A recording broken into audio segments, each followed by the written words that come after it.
Hello, Lisa here. Welcome back to my channel and welcome to my April show and tell. If you are new to this series or new to my channel, hello, welcome. My show and tell is basically just my way of addressing monthly recap, monthly favorites. I'm going to be talking about lots of things from makeup and beauty to decks and books and all of that kind of thing. So if that's your jam, get settled, get comfy, maybe get something to eat or drink. Let's get into it. In case you can't tell, I went a little crazy with the makeup today, but listen, I got into my bathroom vanity area and I sat down and I was like, it's a beautiful sunny day. It feels like spring for the first time in what feels like forever. And I was feeling pink and purple. So that's what I did. And I have no regrets. I have no regrets. But if you're like, Lisa, why? Why so pink and purple? Well, I mean, who would ask that? Because it's me and that's my jam. And I guess, like, yeah, this is what it is. But anyways, let's get into it. Memories. I was literally sitting here to film and I was like, I wrote nothing down for memories in my show and tell section of my planner. Like nothing, but I know I did stuff. I'm pretty sure I did some things. I wrote nothing down. So I feel like it's just been a fast-paced kind of month where maybe nothing notable jumped out at me as something I should immediately write down as a memory. I feel like the biggest thing to report on is just that the weather is improving.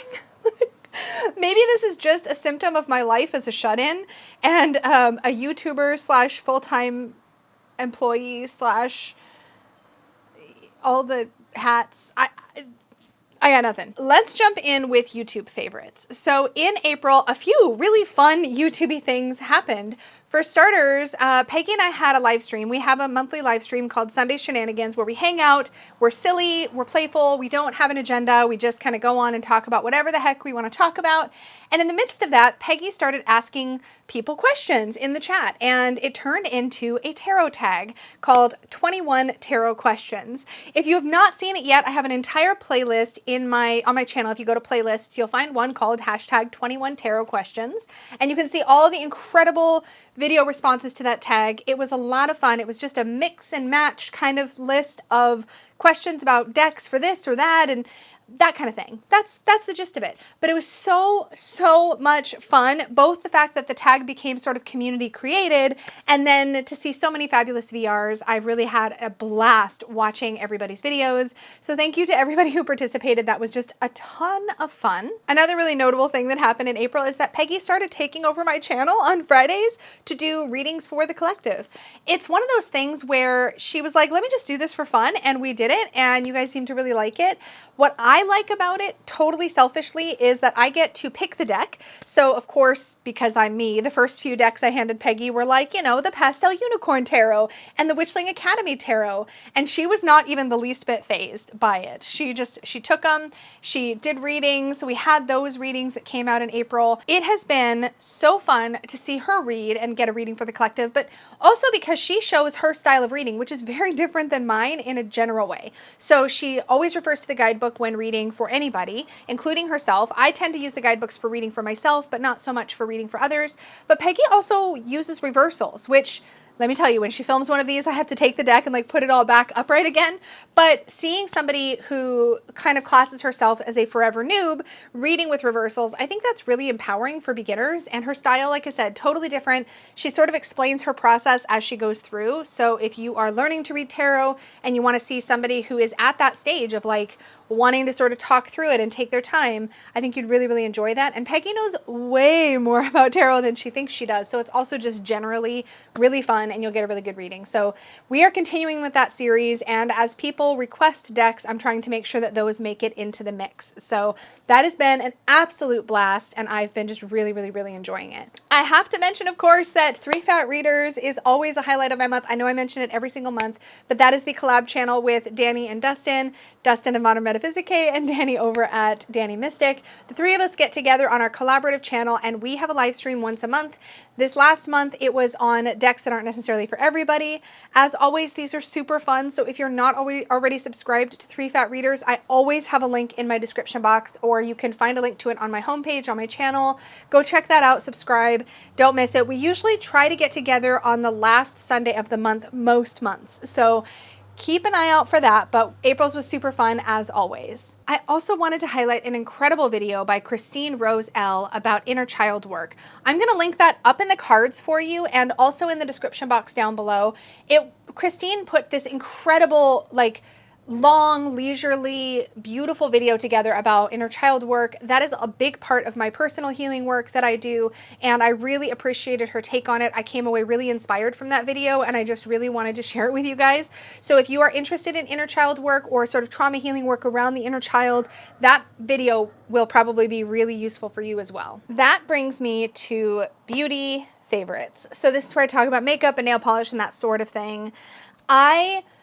For me, makeup, skincare, beauty products, they're a huge part of my personal self-care routine. A lot of you may not know this, but I actually discovered makeup and began playing with it when I was like over 30. I didn't play with makeup when I was a teenager. I was never into it as a young adult. I truly got into it as a sort of form of creative expression and sort of playing and doing it like just for me in my like early 30s. Once I was already married to Peggy, like it was a thing.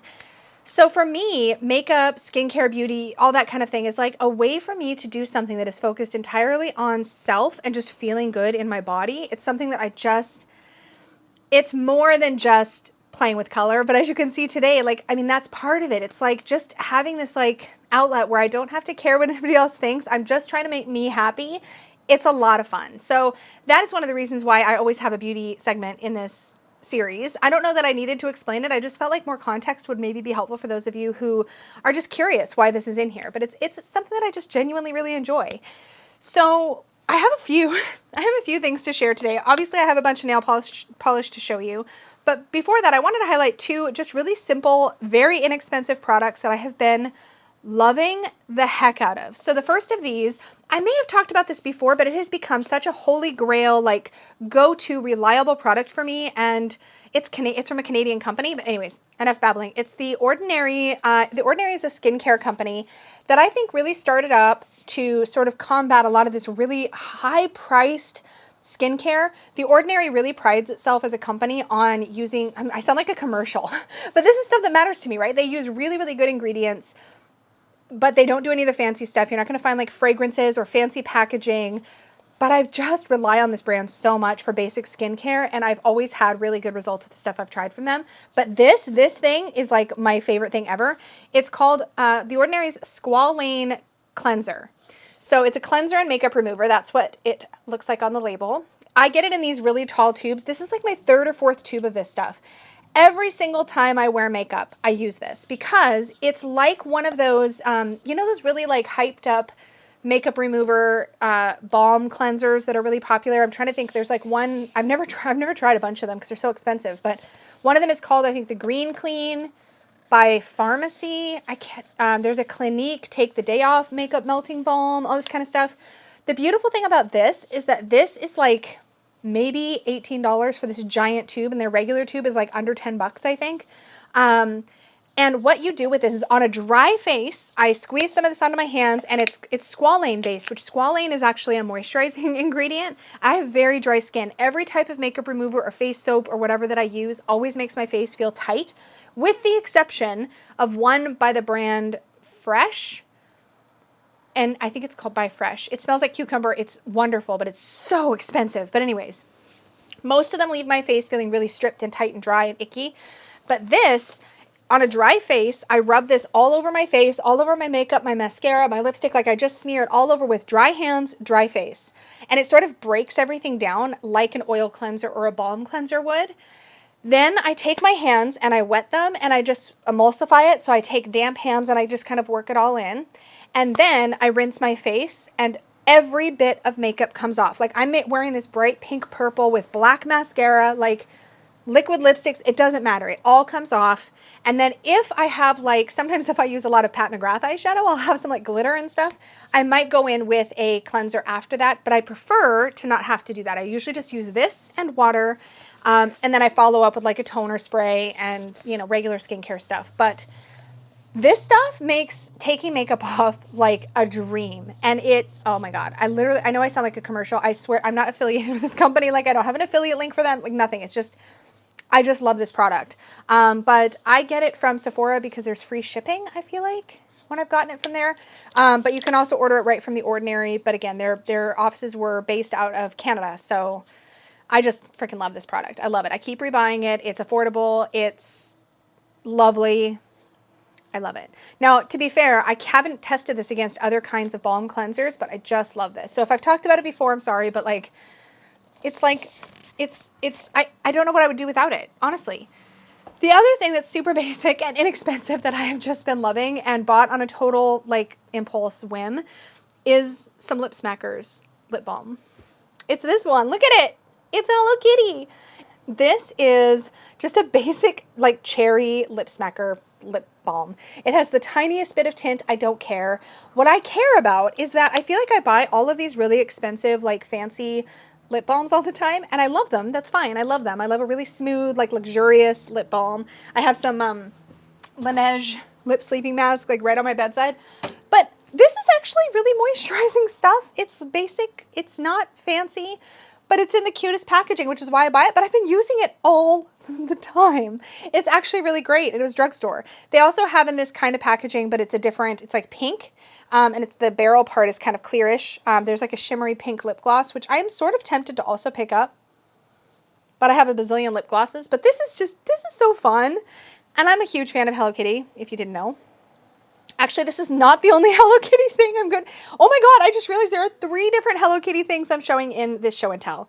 So if that tells you anything about me as a person, then there you go. Anyways, I've really been loving this lip balm. It's cheap, it's basic. You can probably get it on Amazon. I'll probably throw a link down there just so that you can find it easy, but check any of your local, check your local drugstore. It should be there. I hope it's not like limited edition, but it probably is because it's Hello Kitty. But look at how cute, it's like 3-dimensional and so cute. It's so cute, but it's kind of rejuvenated my love of just basic lip smackers, lip balms. I feel like I've underestimated these in the past. Like, my lips feel great with this. I feel like it lasts a long time. Like it's great. Okay, enough about that. Let's talk about nail polish. So one of them I'm wearing right now. So I kind of switched gears midstream in April and started picking my nail polish according to the Deccan. More on the Deccan walk in a bit. But let me share the polishes that I wore in April. And sometimes you'll see polishes I wore in April that are like, that kind of roll forward or back because sometimes I film ahead and all this kind of stuff. So you'll see in my videos that it doesn't always perfectly line up with the month, but these are the polishes I literally physically put on my nails in April. That's how I pick them. But anyways, what I do is I use a color and then I put it in my little favorites basket and I leave it there until the end of the month when I film this. But anyways, I have been obsessed, as you guys know, because I've been talking about them a lot, with Mooncap polishes, and I picked up one of their creams. It blew me. All of my other polishes from Mooncap are all fancy something. They're shimmery or they're like magnetic or they're whatever. This is just a plain cream and I loved it so much. I am always on the hunt for this kind of a shade. This is like a lilac or a light purple.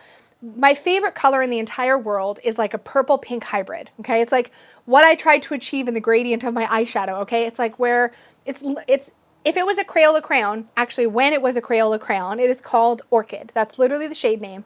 Always on the hunt for orchid colored nail polishes. This is probably more neon lavender than it is orchid. Like the straw on my Wendy's drink. This is kind of orchidy, right? It's like kind of pinkish, kind of purple. You know what I'm saying? Anyways, that's the shade that I'm obsessed with. But regardless, I picked this up thinking it might work for an orchidy kind of shade. It's definitely more lavender, but oh my gosh. Number one, this was a dream to apply, as all of the Mooncap polishes are. And number two, it lasts forever. I don't know what is in their polish. I will wear a different brand, and I use the same base coat and top coat for all polishes I use. I'm using right now Seche Vite as my top coat and just whatever for my base coat, but I always use Orly rubberized. I went over this in like last month's favorites, but anyways. But the Mooncap polishes, for some reason, just stick to my nails seemingly better than others. I don't know why. But anyways, let me get this up here. So this is the shade, and I loved it. It is really rich. It's a beautiful color, and it is called Insomniac, and it's part of their like bright pastel series. I forget what that's called, but I might have to get more creams from them because they're really lovely, and it was nice to just wear like a lavender cream as the sun started to come out a little bit more. Like, I love these kinds of colors for spring, so that was really fun. Loved that. And then I got these in a polish pickup for when it was movie themes. So polish pickup is like, somebody else in my comment section told me about this. Polish pickup is a I guess what they do is they sort of bring together a bunch of independent nail polish brands, and each nail polish brand comes up with like a limited edition polish that they make to order. So that you kind of pre-order whatever polishes you want from that month's theme. I'm not describing this well, but if you go look at Polish Pickup, you'll get an idea of what I'm talking about. And then you basically order what you want, and then all of the polishes by all the indie brands make the polishes, and then they compile the orders and they send them out to you. I've only placed 2 orders with Polish Pickup. I'm probably not going to place any more. I say probably because I always get dinged with customs in Canada when I order from them. I'm not sure what that's about, but it makes it kind of pricey to order. But it has let me try some really unique polishes that I probably wouldn't have otherwise. And in, I think it was February. It must have been like February or March. Must have been February. They had a movie theme to all the polishes. So all the indie polish creators were creating like movie themed polishes. That's the punchline. And because I love the movie Avatar, the original one, the second one, I'm a little not sure. But anyways, they had a polish by the brand Penelope Lou's, literally called Avatar, which I wore. And I also picked up a topper from Polish Pickup called Mighty Heart, which is based on Avatar 2. But it's a really pretty effect top polish.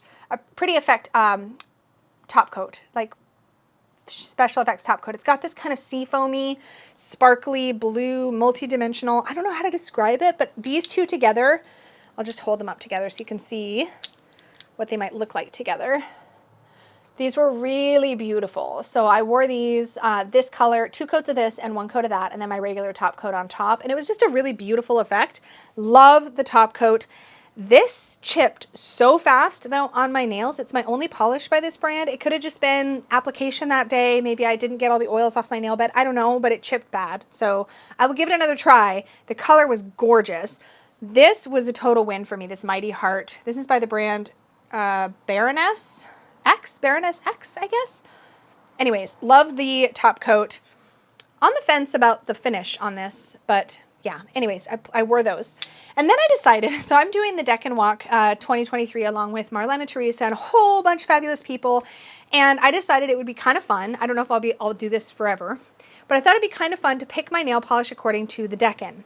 So we are in Taurus 1 right now, actually, at the time I'm filming this. I think when you're seeing this, we'll be in Taurus 2. But for Taurus 1, it's associated with like the 5 of Pentacles. We'll talk more about that in a little bit. And I decided to pick something kind of like earthy and not too bright, nothing too flashy for that 5 of Pentacles-y kind of energy. And so I decided to wear my Zoya Wade. Is that what this one's called? Oh no. Oh no, can I never? Yeah, it's Wade. This is one of their One Coat Wonder polishes. I've talked about it on the channel before. It's kind of like a foresty green, but it's a little bit on the darker, kind of muddier side. It is beautiful. You can wear it in 1 coat. If you saw me with dark green nail polish, this is the one I was wearing. I do put 2 coats on, but you really can get away with 1. It is a thick polish, so if you're going to that's why it's a 1 coat polish, but I try to apply it in 2 thinner layers because I feel like my application is a little smoother that way, but I really like this polish. And then I have pre-polished my nails because I think we're moving into Taurus 2 shortly, and I want to manifest Taurus 2. I'm super ready for Taurus 2, which is associated with 6 of Pentacles and has more of a successy kind of vibe. So I thought I would wear this gorgeous, it's like, do you remember OPI, if you're into nail polish, do you remember OPI's Liquid Sand when those came out? I think it was like, I just learned this term in the early aughts. Is that how you say it? In the aughts? The 2000s? I don't know. Why? Somebody explain if you feel like. You don't have to. But somebody, if you feel like it. Why aught for zeros? Does aught mean zero something? I should Google it. But like, I'm also lazy. So I'm just asking you guys. Anyways, I just found out that's a term for the early 2000s. Anyways, this is one of those textured polishes that I didn't put a top coat on, but you could. And I love these. I love them because they always feel very rugged on my nails. And like, I feel like if they chip, it's harder to notice. But anyways, this is Zoya Pixie Dust in the color Totomo. And it's very champagne-y. I think I wore this around New Year's too, but this is the shade. It just feels like kind of like a pale gold / champagne. So there it is on my nails actually as I'm wearing it. So I'm hoping this will take me into Taurus 2. So it's awkward because the Deccan changes over, like not at the same time I'm changing my polish. So like I said, I'm just playing with it for now. We'll see if I stick with sort of picking my polishes according to the Deccans. Like how nerdy is that exactly? I think pretty nerdy. I think I'm kind of a nerd. Anyways, love this color though. This is a lot of fun. I love Zoya polishes. I have a bunch of them. But this is one of my very favorites. It's so pretty. Is that it for nail polish and makeup? That's it for nail polish and makeup. I actually didn't do too bad this time. I didn't talk for like a bazillion hours about just makeup. Go me. Okay, next up is TV and movies, and literally the only thing of note that I watched in April, but man, was it of note, was Love is Blind season 4. It's a reality show. It's about people getting married or agreeing to get married before they've ever met. It's really... It fills my little like rom-com loving heart with absolute joy every single time I watch it. But season 4 was the best season. I've watched all 4 of them. It was the best. It was the best. It was so good. I get so caught up in these people's stories, and I don't even care if half of it is, I don't care if half of it is fake. I don't care. I don't care. I really enjoy it. It's a guilty pleasure. I really, really love it. And I've got friends that watch it, and I was able to share with friends during the episodes and watch some episodes with a friend. And I just, it was, it's so good. And pulling cards for like the wedding episodes, it makes me really happy. The only other thing I'm really watching right now is I'm watching The Voice. I kind of low-key watch it. I'm still watching Angel a little bit, but I kind of peter out with TV as the weather starts to get nicer, so it is what it is. But I'm really enjoying, or really enjoyed rather, I really enjoyed season 4 of Love is Blind. That was so much fun. I'm really happy with how it all turned out. It's good stuff. That brings us to randoms, and I have several random things to talk about, 2 of which are Hello Kitty, so why don't we just get those like out of the way. So first thing is my, if you missed it, I think we put this video up on Peggy's sewing channel in March. It might have been April, but Peggy and I made a video showing how to make this composition book cover. I've shown my other composition book cover that I made that was all unicorn themed, but in the video we did this Hello Kitty themed one. So I've swapped out the cover for my Inner Child. This is my Inner Child healing book. I do a lot of work in here. This book goes with me almost everywhere because I do a lot of work throughout the week in here. But this is a place for me to dialogue with my inner child, to do work around inner child healing and reparenting. There's a lot of really good stuff in here for me personally, but super, super private, obviously. But I love these like soft homemade book covers. They're lovely. Anyways, if you want to know how to make one, Peggy and I did the video together and it's up on her channel. I will link it in the cards for you. I'm pointing, questioning, but actually I think it's going to be, I can't remember which side when I'm face on like this, which side goes to the cards. I think it might be that side. I can't remember. Okay, anyways. But because it was red and black, I really wanted a fountain pen to go with this because I have a little pen holder. So I did some looking to find a matching red. Look how great it matches, by the way. Look at this. A matching red fountain pen. And Lamy in 2023 came out with a Safari, limited edition Safari in the color Strawberries. So this is the Lamy Strawberries fountain pen. This is such a great little pen. I have it in a fine point, and then I put in it an ink by Diamine called, what's it called? Poppy Red. Poppy Red. So I'm just going to like color some swatches here so I can show you. It's like a really nice true red, and this is just on crappy like composition book paper, but like you can see it's like a basic true red. It's like the exact red I wanted to match the cover. I'm real thrilled. I'm real thrilled with this. And so because I have this like little elasticy bookmark built into my book cover, so I keep a fountain pen. I really like writing in fountain pen a lot, and Lamy's are great like beginner fountain pens. They also, I feel like, are fine to kick around with a book like this and just get shoved in a bag or whatever. I've never had one like leak or the cap come off or anything, even though they are a snap cap and not a like screw-on cap. But yeah, that is definitely a favorite for April. I've been really enjoying having this Hello Kitty happiness around me when I'm doing my inner child work. And also, I'm sure none of you will be surprised that I got these. I had to stock because these sold out. You guys are going to laugh at me. It's okay. It's okay. It's okay. This is me showing you who I really am. These sold out when they first launched on the Crocs website.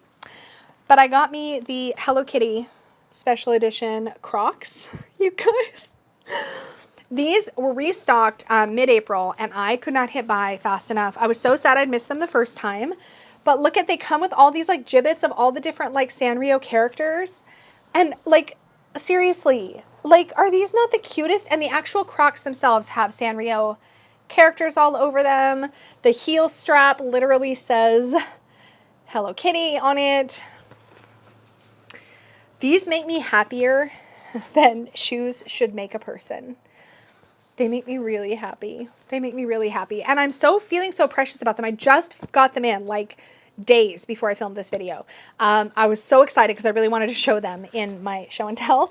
But I'm feeling very precious about them and very nervous about wearing them out of the house. But I mean, I've got to, right? Like, I've got to. They're so cute though. They're so cute. And Crocs for me have always held up pretty well. But I don't want the gibbets to like get dinged or damaged. I'm not usually precious about my shoes like this, but like, I don't think I'll be able to get them back once they're like dead. You know, it's not like I'm going to be like, oh, I'm going to repurchase my Hello Kitty Crocs. But I used to wear Crocs all the time. And I still have some like slip-on, like Mary Jane style. I think they're Mary Jane style, slip-on, basic slip-on Crocs that don't look like this, like the classic Crocs. This is classic Crocs right here. But most of the Crocs that I have usually don't look like Crocs, if that makes sense. I feel like I said Crocs a lot in that sentence. Also, there's a Crocs store. I'm not going to stop, apparently, though. There's a Crocs store in downtown Vancouver that I've actually been to and stuff. But anyway, these make me really happy. Obviously, I'm not the only one, because when they launched these for adults, they sold out so fast. I'm sure the kids ones also sold out fast, but like, it was shocking to me how fast the adult ones sold out. Like, I think they sold out the same day they launched, and it took them a while to restock, but they restocked and I got them and I'm happy, and they're my preciouses and nobody can take them from me. Okay, thanks. Okay, next. I have two other little randomy things to share. The first is my 2-pocket wrap that I used through all of April. I love this one. It's in this fabric. I think this fabric's finally gone, but it's unicorns and castles, and it says I believe in magic, or just says believe in magic on it.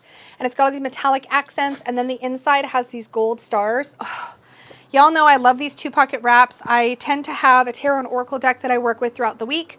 I toss this 2-pocket wrap with both my decks in it in my bag, and then I have my little kit, and it opens up into my reading cloth. When Peggy puts these in her shop, they usually sell out pretty fast, but they have been starting to stick around a little longer. So if you've been waiting for one, give it a look. They don't sell out like so fast anymore, which is great. So people have a chance to take a look. Oh, and okay, so I have not decided what I'm doing with these yet. I don't know if I'm going to just create an entire journal. Traffic. My window's open because it's a beautiful day. I don't know if I'm going to create a whole journal situation and like stick these on there. I haven't decided. I have things that I'm thinking about. And this is the kind of thing I tend to hoard. But when Peggy and I were having a bit of a rough go of it in like March, my friend sent me, but in March, a friend of mine sent me these 2 little bundles of stickers. One of them is stickers, all stickers about Buffy the Vampire Slayer, and the other one is Gilmore Girls. I think she got these on Amazon. I don't know. I'll try to find them and link them if I can. Oh my gosh, look at this Willow sticker. Look at it. Look at it. Class Protector. These are so freaking great. Look at this. I'm a Slayer, ask me how. They're all flakies, but they're nice and big. This is the one that says the earth is doomed. It looks like it's like a Giles book. Oh, it is. It's modeled after Giles' book, but then the title's changed. I mean, there's so many. I can't possibly go through them all. They're so good though. Like, here's a Spike bloody hell when he's all tied up on the Thanksgiving episode. That one was so good. We have, I'm pretty sure that's supposed to be Faith.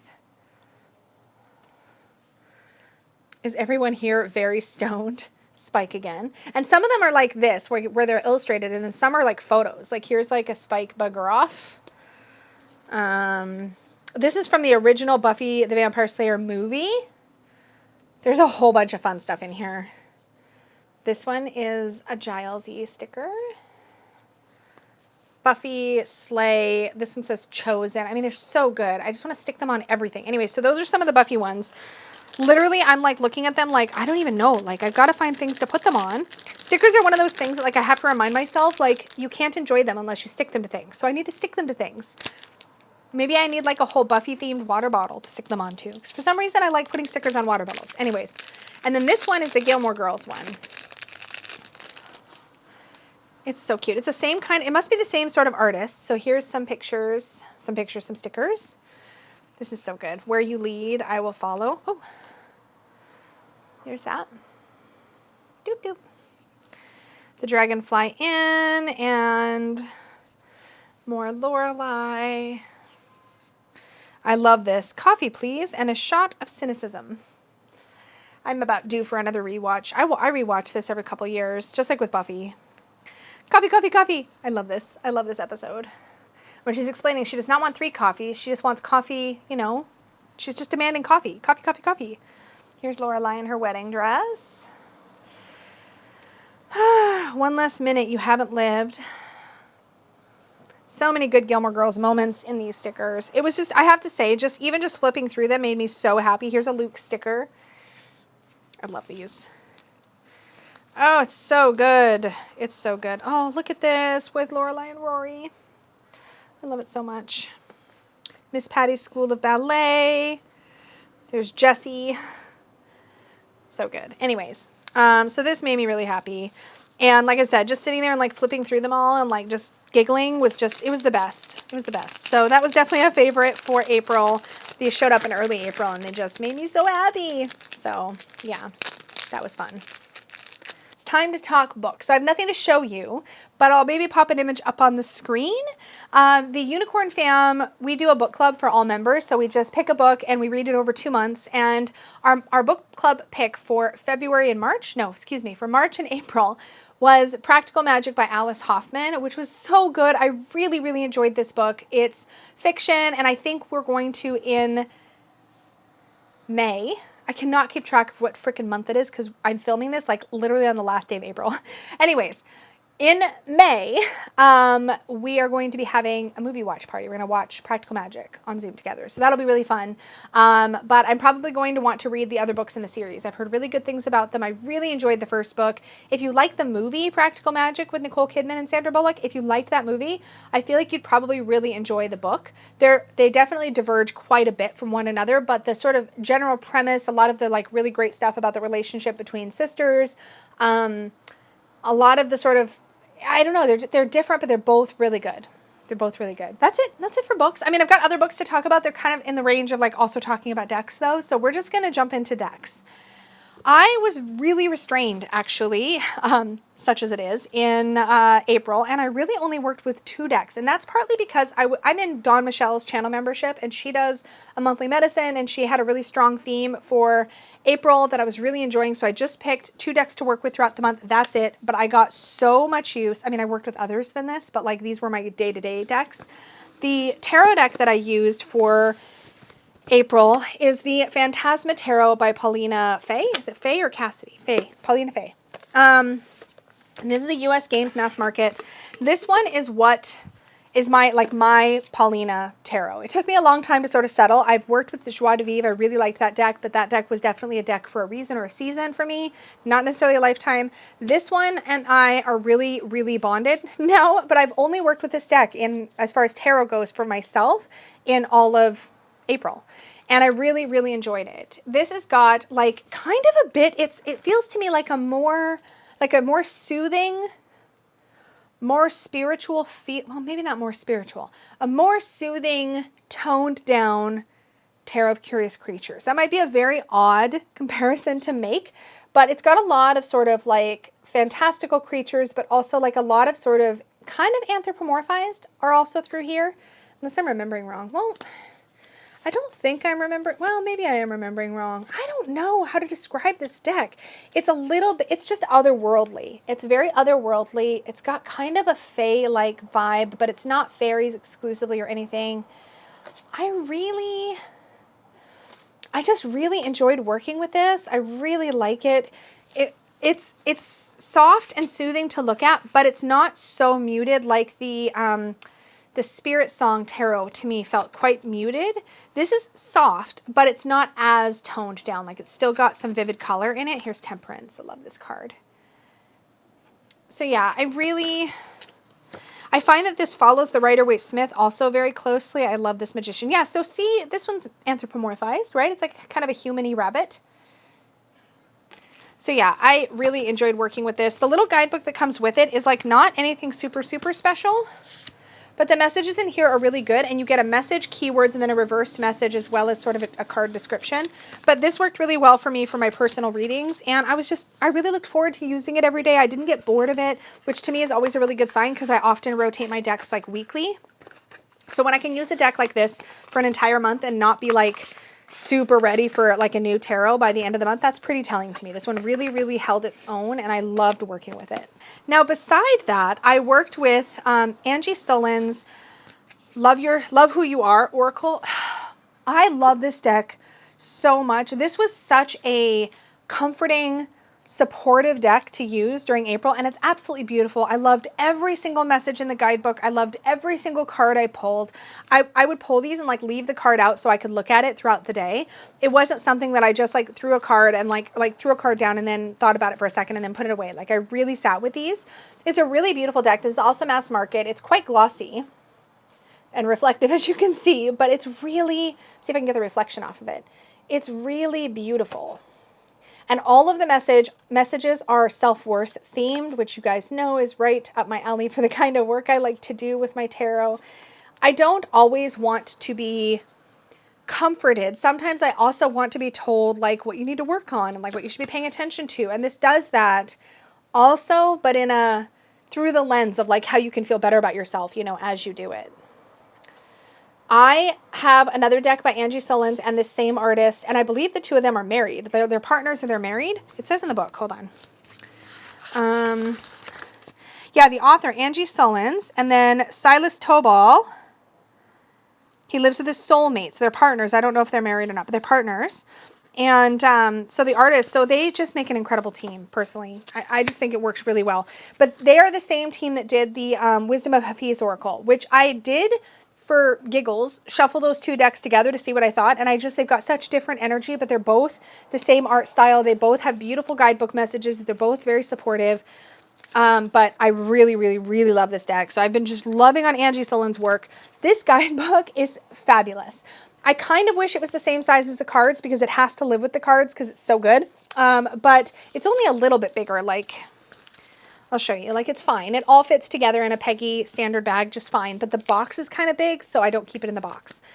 But anyways, the guidebook is in full color. It's really great. And then you have snippets of Angie's poetry also in the guidebook. And it's all self-worth themed. It's just really lovely. If you're looking for an oracle deck that will bring you into that self-worth space, this one is just, I think, a beautiful choice. And I have it in a perfect Peggy bag match. This little butterfly bag. So yeah, loved working with that. I did have a fail.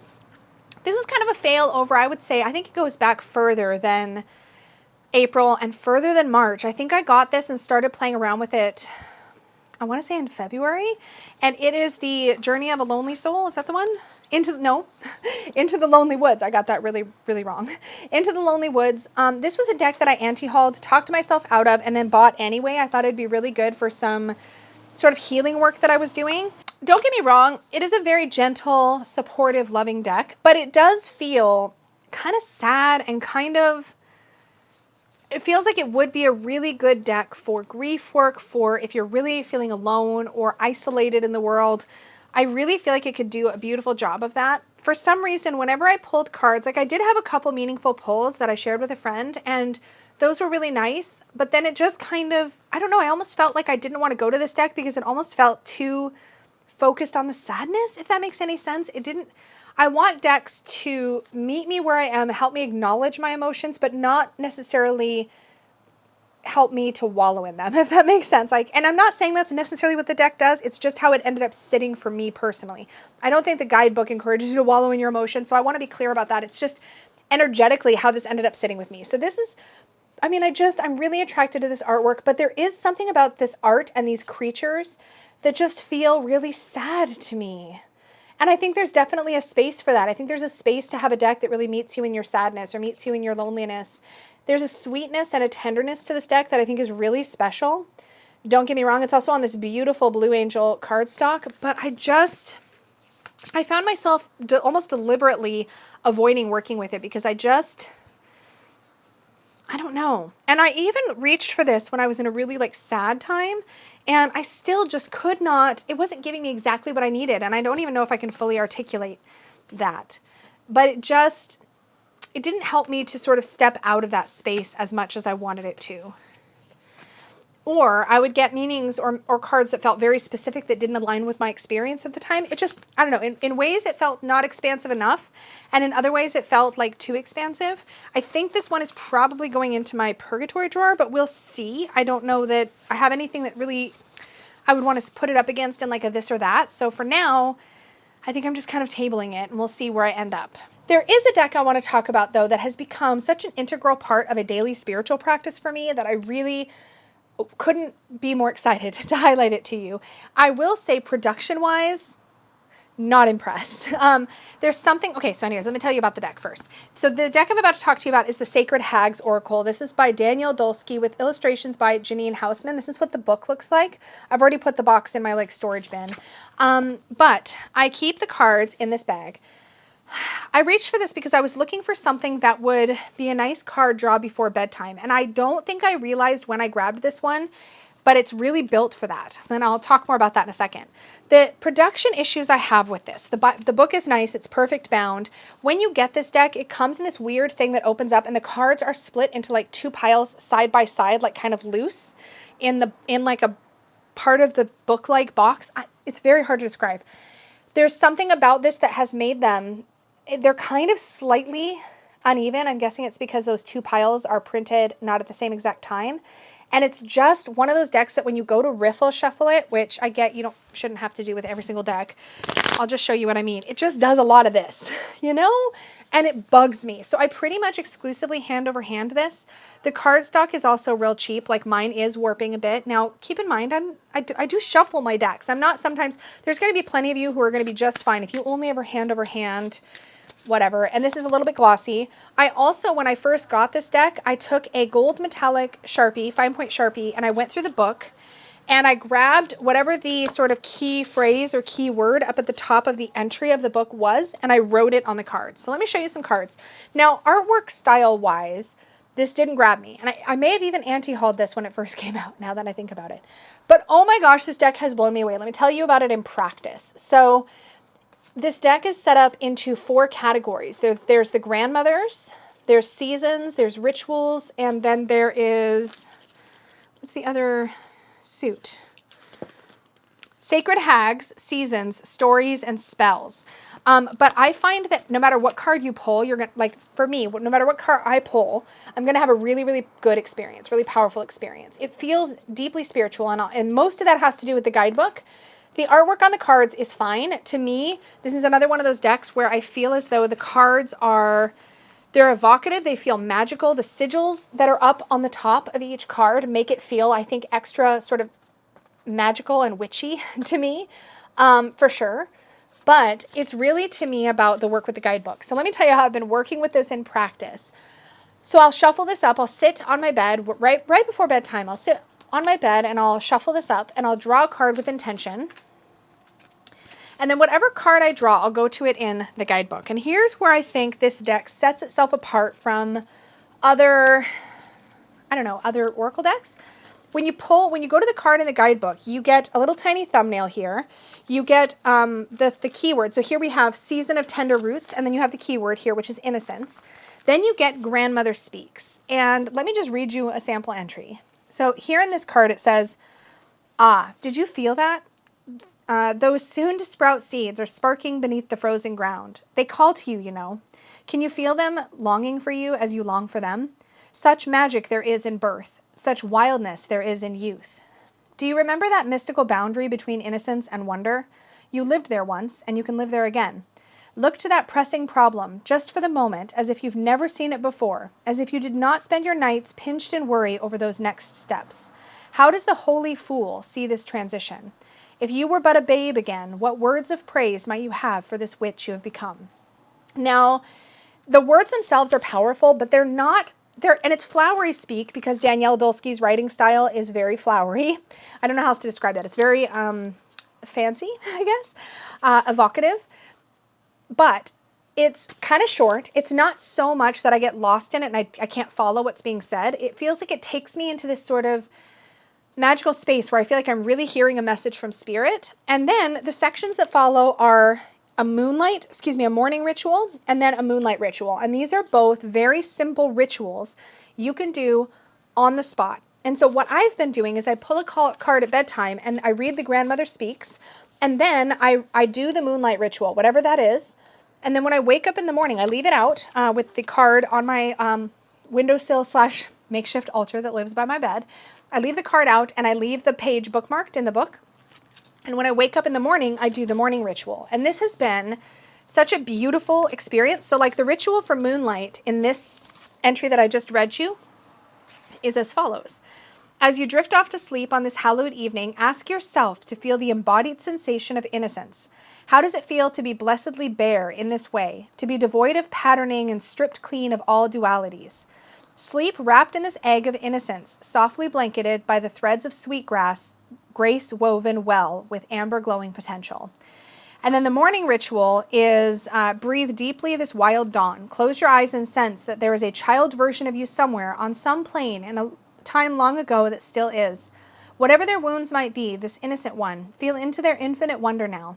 Access that sacred skill we all once had before we were bitten by maturity, before bitterness poisoned our blood. You were so capable of awe once, so swollen with hope. Become this young one now and write a love letter to you. You may use the prompts offered here or create your own. And then it's got like a sample of prompts that you could write as a love letter to yourself. They're simple, they're short. There's nothing I've encountered where I need some kind of fancy ingredient. There was one I pulled where it was inviting you to do some dream work. So I created a little dream sachet, put some intention behind it, put some herbs in it, but it didn't tell me to do that. I just basically added my own stuff, my own juju to the working. But it's given me a way to sort of touch base with my spiritual practice every day, to sort of connect to a different part of self. It all feels really empowering and healing and beautiful. And I've just really been getting a lot out of this. And this reminds me a lot of what I've gotten out of some other very intense or very deep decks that I've worked with one card at a time. So this has just been so lovely to work with, and I just wanted to share what that was like. But yeah, production quality wise, cardstock quality wise, I mean, not my favorite ever, but just it's been really, really good in my practice.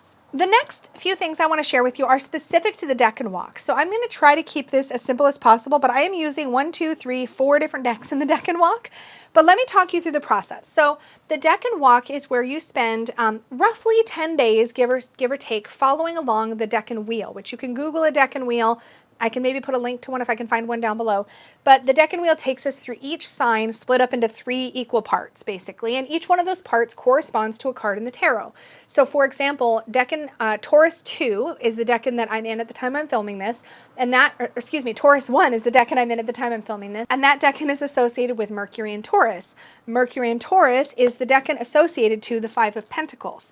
So I wanted to share the resources I've been using and enjoying and the decks I've been using and how I've been using them as I do the deck and walk, because I am doing deck and walk light, okay? As much as I've got like all this different stuff I'm using, I only spend time with this stuff like once per decan, maybe twice per decan, and then I'm good until the next one. So let me tell you what I've been using primarily. So for the book, I've been using Tarot and Astrology by Corinne Kenner. This is such a great book of linking, This is such a great book on linking tarot and astrology together. But for the deck and walk in particular, it's really great because it does cover, starting about halfway through the book, you get a section called The Planets and the Signs. And it takes you through, so this is what, I don't need to link it, there's a decan wheel right there. So it takes you through all the decans, minor arcana card by minor arcana card in order.